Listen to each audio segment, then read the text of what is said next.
ಗುರುವಿನ ಗುಲಾಮನಾಗೋ ತನಕ ದೊರೆಯದಣ್ಣ ಮುಕುತಿ. ಯಾರು ನಿಜವಾದ ಗುರುಗಳು? ಹೇಗೆ ಗುರುತಿಸೋದು? ದುಡ್ಡು ಕೊಟ್ಟು ಪ್ರಚಾರ ಗಿಟ್ಟಿಸಿ ದುಡ್ಡು ಮಾಡೋನ್ ಗುರುನ? ಯಾಕೆಂದ್ರೆ ಇವತ್ತು ನಿಜವಾದ ಗುರುಗಳು ಮೂಲೆ ಗುಂಪಾಗಿದ್ದಾರೆ. ಗುರುವಿನ ವೇಷ ಧರಿಸಿರುವ ಡೋಂಗಿಗಳು ಗುರೂಜಿ, ಸದ್ಗುರು, ಜಗದ್ಗುರು ಅಂತ ತಮಗೆ ತಾವೇ ಬಿರುದು ಕೊಟ್ಕೊಂಡು ಮೆರಿತಾ ಇದ್ದಾರೆ, ಪ್ರಚಾರ ಮಾಡ್ಕೊಳ್ತಾ ಇದ್ದಾರೆ. ನಿಜವಾದ ಗುರು ಪ್ರಚಾರ ಬಯಸೋದಿಲ್ಲ. ನಾವು ಜನಗಳೇ ಗುರು ಗುರು ಅಂತ ಗುರುವಿನ ವ್ಯಾಪ್ತಿಯಲ್ಲಿ ಬರದೇ ಇರುವಂಥವರನ್ನ ಗುರುಗಳನ್ನಾಗಿ ಮಾಡಿಬಿಟ್ಟಿದ್ದೀವಿ. ಇವರೆಲ್ಲ ಗುರು, ಇವರೆಲ್ಲ ಸನ್ಯಾಸಿಗಳು, ಇವರೆಲ್ಲ ಬೈರಾಗಿಗಳು. ನಿಜವಾದ ಬೈರಾಗಿ ಯಾರು ಅಂದರೆ ಸ್ವಂತಕ್ಕೆ ಏನನ್ನೂ ಇಟ್ಟುಕೊಳ್ಳದೆ, ಒಂದು ಲೋಟ ನೀರು ಕೂಡ ನಾಳೆಗೆ ಅಂತ ಇಟ್ಕೊಳ್ಳದೆ ಇರುವಂಥವರೇ ಸನ್ಯಾಸಿಗಳು, ಬೈರಾಗಿಗಳು. ಸನ್ಯಾಸ, ನ್ಯಾಸ ಅಂದರೆ ಸೊನ್ನೆ. ನಿಜವಾದ ಸನ್ಯಾಸಿ ಸ್ವಾಮಿಗಳು ಹೇಗಿರಬೇಕು ಅಂದರೆ ನಾನೆಲ್ಲಿ ಹುಟ್ಟಿದ್ದೇನೆ ಅನ್ನೋದೇ ಅವ್ರಿಗೆ ಗೊತ್ತಿರಬಾರ್ದು, ಮರೆತು ಹೋಗಬೇಕು. ಯಾರಾದರೂ ನಿನ್ನ ತಂದೆ ತಾಯಿ ಯಾರಪ್ಪ ಅಂತ ಕೇಳಿದ್ರೆ ನೀವೇ ನನ್ನ ತಂದೆ, ನೀವೇ ನನ್ನ ತಾಯಿ ಅಂತ ಹೇಳುವಾಗಿರಬೇಕು. ಆ ಮಟ್ಟಕ್ಕೆ ಅವರು ತನ್ನೆಲ್ಲ ಬಂಧನವನ್ನು ಕಳಚಿರಬೇಕು. ಹಳೆ ಬಂಧನಕ್ಕೆ ಅಂಟಿಕೊಂಡೇ ಇದ್ದರೆ, ಲೌಕಿಕ ವಾಸನೆಯನ್ನು ಅಂಟಿಸ್ಕೊಂಡೇ ಇದ್ದರೆ ಅವರೆಲ್ಲ ಗುರು, ಅವರೆಲ್ಲ ಸನ್ಯಾಸಿ.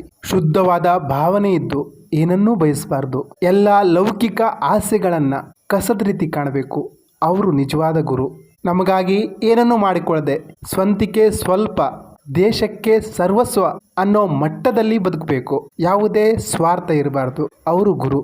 ಗುರು ಅಂತ ಯಾರನ್ನಾದರೂ ಕರೀಲಿಕ್ಕೆ ಮುಂಚೆ ಪರೀಕ್ಷೆ ಮಾಡಿ ಆಮೇಲೆ ಒಪ್ಕೊಳ್ಳಿ. ಸಮರ್ಥ ಗುರುವನ್ನು ಹಿಡಿದಿಟ್ಕೊಳ್ಳಿ. ಅವರು ತೋರುವ ದಾರಿಯಲ್ಲಿ ಹೋದಾಗ ಮಾತ್ರ ನಮ್ಮ ಜೀವನ ಸಾರ್ಥಕ ಆಗ್ತದೆ. ಇಲ್ಲವಾದರೆ ನಾವು ಯಾರೋ ತಂತ್ರ ಮಾಡೋರನ್ನ, ಮಂತ್ರ ಮಾಡೋರನ್ನ, ಜ್ಯೋತಿಷಿಗಳನ್ನು ಗುರುಗಳಂತ ಒಪ್ಕೊಂಡು ಅವ್ರೇನು ಹೇಳ್ತಾರೋ ಅದನ್ನೇ ಮಾಡ್ಕೊಂಡು ಹೊರಟ್ರೆ ಜೀವನದಲ್ಲಿ ಸಾರ್ಥಕತೆ ಸಿಗಲ್ಲ. ಯಾಕಂದರೆ ಅವರು ತಮಗೇನು ಗೊತ್ತಿದೆಯೋ ಅದನ್ನೇ ಹೇಳ್ತಾರೆ. ಕಳ್ಳನ ಜೊತೆ ಸೇರಿಕೊಂಡ್ರೆ ಕಳ್ಳ ಏನು ಕಲಿಸ್ತಾನೆ? ಕಳ್ಳತನ ಮಾಡೋದನ್ನೇ ಕಲಿಸ್ತಾನೆ. ಒಬ್ಬ ಬುದ್ಧಿವಂತನ ಜೊತೆ ಸಹವಾಸ ಮಾಡಿದ್ರೆ ಅವನೇನು ಮಾಡ್ತಾನೆ? ಅವನ ಒಳ್ಳೆ ಬುದ್ಧಿ ನಮ್ಗೆ ಕೊಡ್ತಾನೆ. ಹಾಗಾಗಿ ಸಹವಾಸ ಅನ್ನೋದು ಮುಖ್ಯ.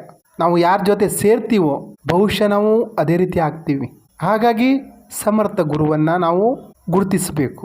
ಯಾರ ಸಾನ್ನಿಧ್ಯದಲ್ಲಿ ನಮಗೆ ನೆಮ್ಮದಿ ಸಿಗ್ತದೋ, ಯಾರ ಸಾನ್ನಿಧ್ಯದಿಂದ ನಮ್ಮ ಮನಸ್ಸು ಶಾಂತ ಆಗ್ತದೋ, ಯಾರ ಸಾನ್ನಿಧ್ಯದಿಂದ ನಮ್ಮ ದುಃಖ ದುಮ್ಮಾನಗಳೆಲ್ಲ, ದುಗ್ಗುಡಗಳೆಲ್ಲ ಶಾಂತ ಆಗ್ತದೋ, ನಾಶ ಆಗ್ತದೋ ಅಂಥ ಗುರುವಿನ ಆಯ್ಕೆ ಮಾಡ್ಕೋಬೇಕು. ಅಂಥ ತಪಸ್ವಿಗಳು, ಸಾಧಕರು ಇದ್ದಾರೆ, ನಾವು ಗುರುತಿಸಬೇಕು.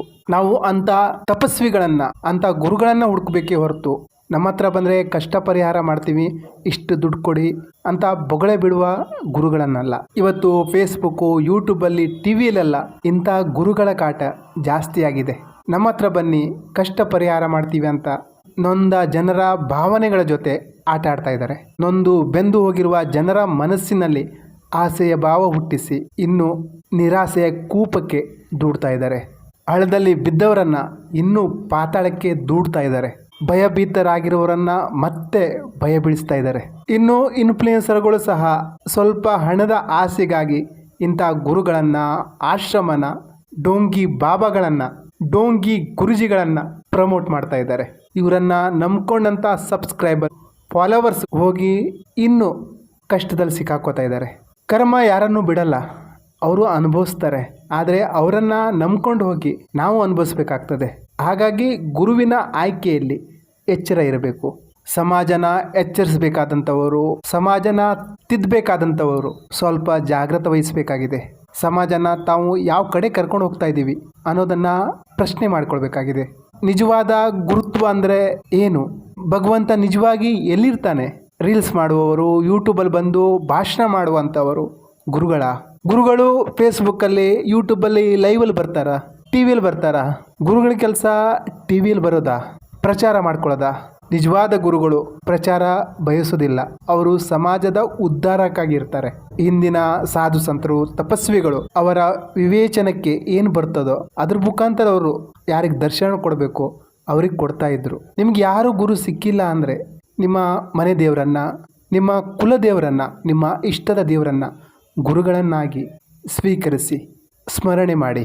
ಅದು ಬಿಟ್ಟು ಯೂಟ್ಯೂಬಲ್ಲಿ, ಫೇಸ್ಬುಕ್ಕಲ್ಲಿ ಬರೋ ಗುರುಗಳನ್ನು ಹುಡುಕೋಕ್ಕೆ ನಿಧಾನ ಆದರೂ ಪರವಾಗಿಲ್ಲ, ಆದರೆ ತಪ್ಪು ಆಯ್ಕೆ ಮಾಡ್ಕೋಬೇಡಿ.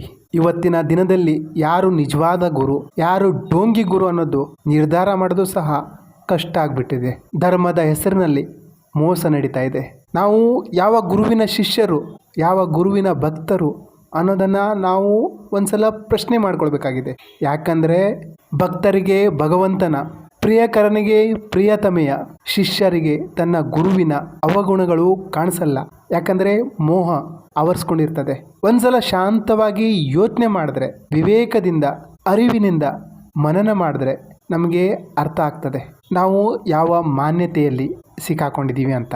ನಿಜವಾದ ಗುರು ದೇವರಿಗಿಂತ ಕಮ್ಮಿಯೇನಲ್ಲ. ದೇವರು ಏನು ಮಾಡ್ಬೋದು ಅದೆಲ್ಲವನ್ನು ನಿಜವಾದ ಗುರು ಮಾಡಬಲ್ಲ. ಯಾಕಂದರೆ ನಿಜವಾದ ಗುರುವಿನ ಎಲ್ಲ ಚಕ್ರಗಳು ಆಕ್ಟಿವೇಟ್ ಆಗಿರ್ತವೆ. ಅವರಿಗೆ ಇಂದ್ರಿಯ ಮೇಲೆ ನಿಗ್ರಹ ಇರ್ತದೆ. ನಿಜವಾದ ಗುರು ಅಂತರ್ಯಾಮಿ, ಭೂತ ಭವಿಷ್ಯ ವರ್ತಮಾನವನ್ನು ನೋಡಬಲ್ಲವರಾಗಿರ್ತಾರೆ. ಸಂಸಾರದ ಎಲ್ಲ ಕಷ್ಟಗಳ ಪರಿಹಾರ ನಿಜವಾದ ಗುರುವಿನ ಹತ್ರ ಇರ್ತದೆ. ನಿಜವಾದ ಗುರುಗಳು ಎಲ್ಲ ಸಿದ್ಧಿಯಿಂದ ಸಂಪೂರ್ಣರಾಗಿರ್ತಾರೆ. ಎಲ್ಲ ಶಕ್ತಿಗಳು ಸಹ ಗುರುವಿನ ಹತ್ರ ಇರ್ತದೆ. ಇವರಿಗೆ ಭಕ್ತರ ಎಲ್ಲ ಕಷ್ಟ ಪರಿಹಾರ ಮಾಡುವ, ಭಕ್ತರನ್ನ ಮುಕ್ತಿಯ ಮಾರ್ಗದಲ್ಲಿ ಕೊಂಡೊಯ್ಯುವ ಶಕ್ತಿ ಇರ್ತದೆ.